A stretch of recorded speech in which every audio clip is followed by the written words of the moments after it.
Alors que l'attentat meurtrier de Barajas a mis fin à une trêve de 9 mois entre l'ETA et le gouvernement espagnol, de nombreux activistes se mobilisent sur Internet.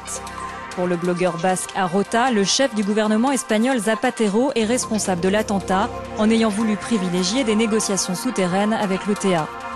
Des sites comme Bastaya ou la Resistencia organisent des manifestations de résistance à l'ETA et diffusent des vidéos montrant les actes de violence des extrémistes.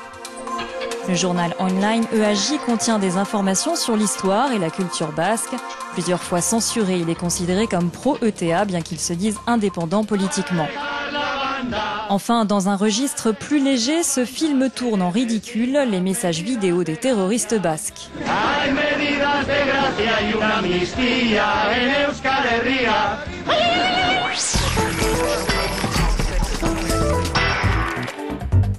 La cyberlittérature est en plein essor. De grands éditeurs utilisent Internet pour publier leurs livres en avant-première. Des maisons d'édition online diffusent des manuscrits de jeunes écrivains, un système où l'auteur doit parfois payer pour être publié. Il n'est pas toujours certain que ces ouvrages trouvent leurs lecteurs. Internet permet à de jeunes auteurs de se faire connaître. Ces romans accessibles gratuitement en ligne ont été téléchargés plus de 40 000 fois. In der Strafkolonie. Une révolution pour les habitudes des lecteurs. Sur ces sites, vous pourrez même télécharger des livres audio. Enfin, les nostalgiques du livre papier pourront bientôt télécharger des milliers d'ouvrages grâce au livre électronique à feuille numérique.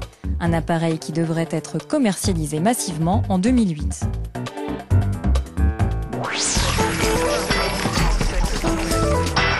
Pour sa 22e édition, le Festival Automobile International organise un concours pour élire la plus belle voiture de l'année. Vous devrez choisir votre voiture préférée à partir d'une photo ou d'une vidéo de présentation, puis vous rendre sur un site web avant le 20 janvier pour voter. Plus d'1 million de participants sont attendus sur Internet. Les résultats seront rendus publics le 1er février. L'année dernière, c'est l'Alfa Brera qui avait remporté le concours.